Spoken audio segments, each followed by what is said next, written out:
If you're in your 30s, now's about the time where life's going to throw you a lot of curveballs, whether that's relationships or finances or purpose, your career, all those things. You're going to want to take notes here because this is like the key decade of your life that will predict the next 30 to 40 years of awesomeness or misery. That's what we're going to talk about today, and we're going to add in Carl Jung's advice to give you some key questions you want to answer that will get you the future that you want and avoid disaster. Oh, hey, Steve here, a broke millionaire. I grew up poor and then I got rich and became a millionaire before I was 30, but I really didn't want or like that lifestyle and the people that I was surrounded with. So I burned it all down and tried to figure out what would be the best, most fulfilling life possible for me. And this channel is dedicated to giving you a bit of my experience, along with some of the greatest philosophers and psychologists over the last 1,000 years. So if you like the raw, unfiltered truth with a serious dose of opinion, you've come to the right place. So why did I make this video? I made it because when I was in my 30s, in the mud, what I call the mud, I wish someone would have given me this advice. I wish I would have asked for this advice, but there was no YouTube. There were no mentors. There were just jackass business types who are telling me how to grow my business with zero input into what really mattered in life and what I might even have for personal goals. There was just nothing, absolutely nothing. And so I feel bad for guys in their 30s who don't have that. So I'm here to give you, as to the best of my knowledge, so that you can avoid the mud and the pitfalls and the struggles that I went through. I mean, struggles are good, but there's certain ones that you just don't need to go through. If you're in your 30s, you are most likely either going through them right now or about to step into that mud for 5, 7, maybe 10 years of your life until you get into a phase where you just have more control. You're not as overwhelmed with the new reality of what the second half of life is going to look like. So all of that here today, and I'm going to break it down into 5 very simple questions that can guide you through this mud. And mainly, I want to give you the advice that my dad never gave me. And if even one of you out there takes any part of this advice and uses it in your life, then please pass it on to someone else, because that will make my life worth it. And you will be doing an incredible amount of good for someone else and for their life. And so passing it on, passing it forward is the greatest thing that you can do for another human. And so I would like to do that for you today. And today we're framing it as 5 game-changing questions that Carl Jung would ask you to answer and that are going to lead you into your greatest life. So if you like what you're hearing, hit the like button, hit subscribe. That really, really helps. So the first question that Carl Jung would ask is, are you living someone else's dream? And in fact, I would suggest that in our 20s and potentially even in our early 30s, we are living someone else's dream. We're living the dream of what our society, media, culture has given us as the ultimate success in life, which is money, power, fame sometimes. It's you want a family, you want kids. It's probably not even you want a family, you want kids anymore. It literally comes down to make a lot of money, get a lot of power, and then your life will be amazing.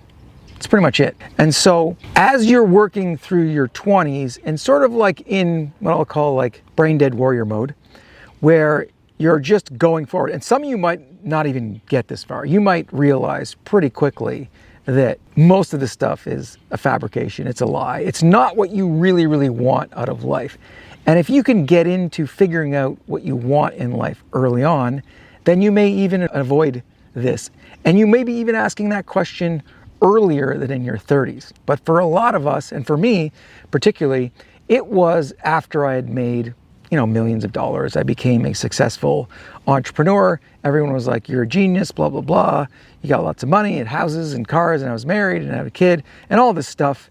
And I realized that, wait a minute, is this actually what I wanted? Mainly it was because I wasn't happy when I got there, and I was like, what am I missing? And so this is the mud that I'm talking about. This sort of like, wait a minute, the veil has been taken off. All of a sudden this, what Carl Jung calls the persona or the mask, this sort of like thing that you've put on to adapt to society and to become successful, all of a sudden you start to realize that's not really you. And there might be something else, you're not really quite sure, but this just doesn't feel quite right.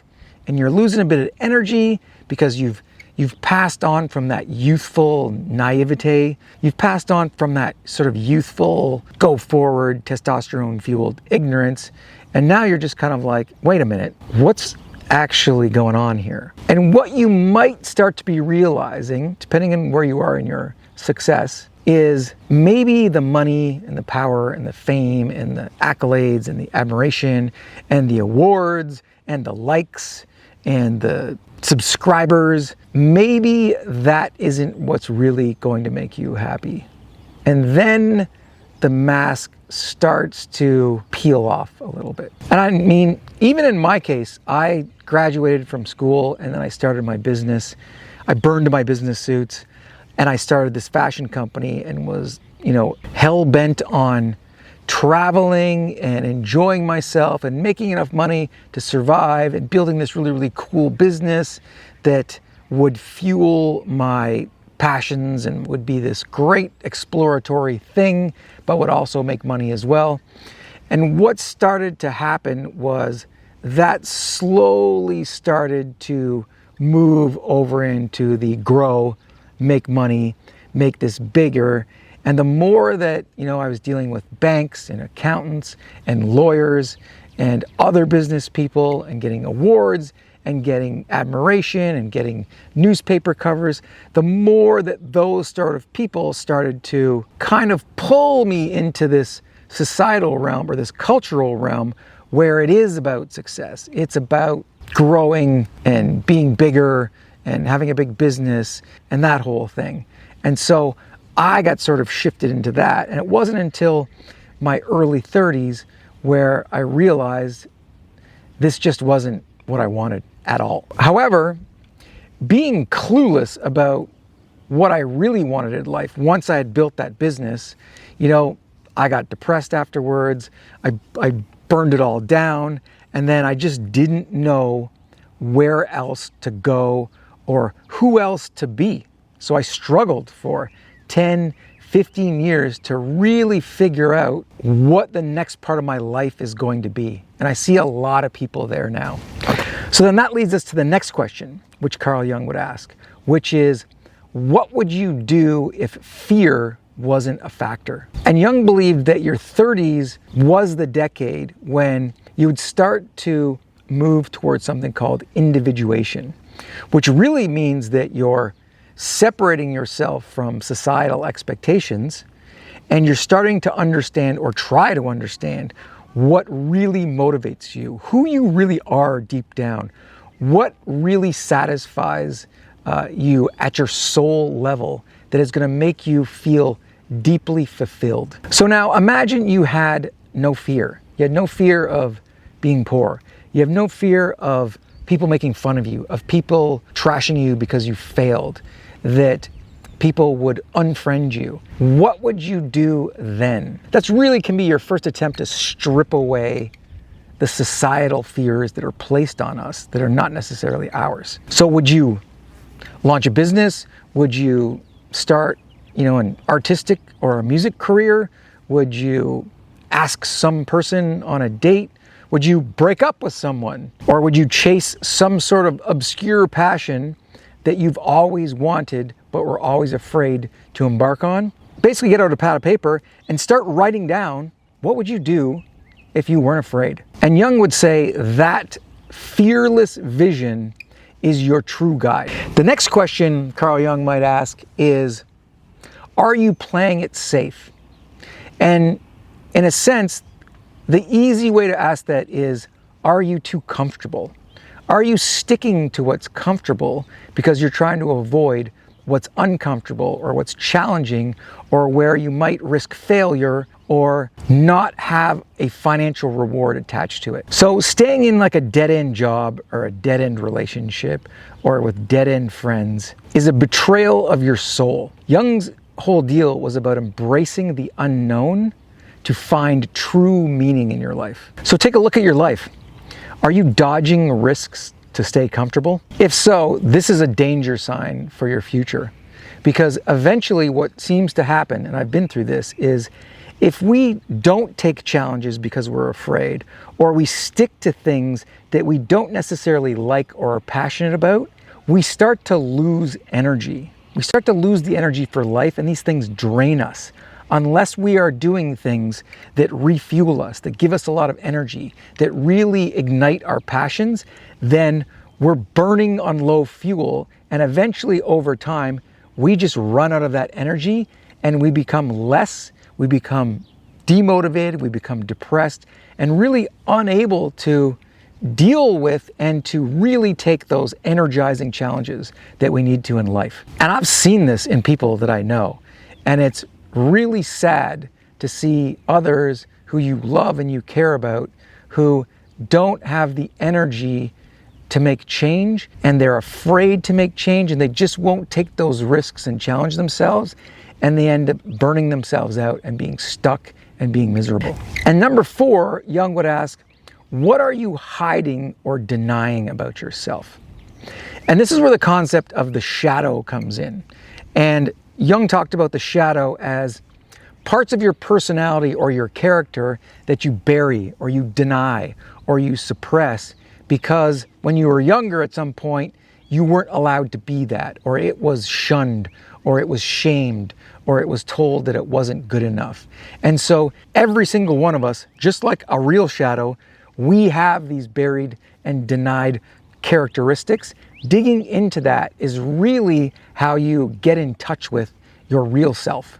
So in your 30s, you've really got to face these so that you can take control of your life for the next 30 years. And so some of these pent-up emotions can really hold us back in life. And I mean, I had to deal with that. I had to dig into my very messy family past, dig out the anger, the resentments, the lack of vulnerabilities. All of these things that I hadn't addressed earlier were really starting to haunt me in my 30s, and were really starting to hold me back and not allow me to be the person I was and to go out in society and actually confidently become the next adult, responsible, emotionally intelligent version of myself so that I could graduate into the next phase in life. So the key with your shadow aspects is owning your flaws, owning the stuff that you're kind of grossed out about yourself. You know, maybe you're really stubborn. Maybe you shy away from conflict.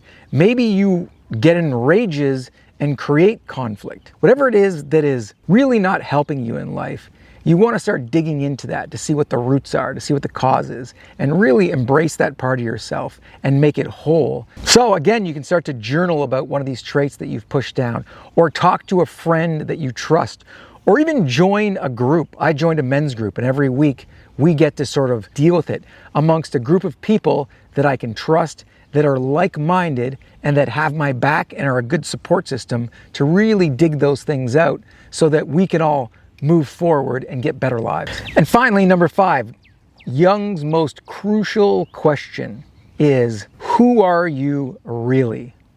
And that comes down to your core values and figuring out what your core values are so that you can have a rudder to steer your ship in life. And so the sooner you know your core values, the sooner you're going to be able to align with yourself and be grounded enough to have a vision and a focus on your future and what you want, and not be distracted by society's vision for all of us, which is a pretty horrible vision, so that you can let that stuff fall off and you can become your real individuated self to get ultimately the happiness that is about your individual core values. Oh, and here's the kicker, is Jung would suggest finding what is called your North Star, or what I call your heroic vision for your life.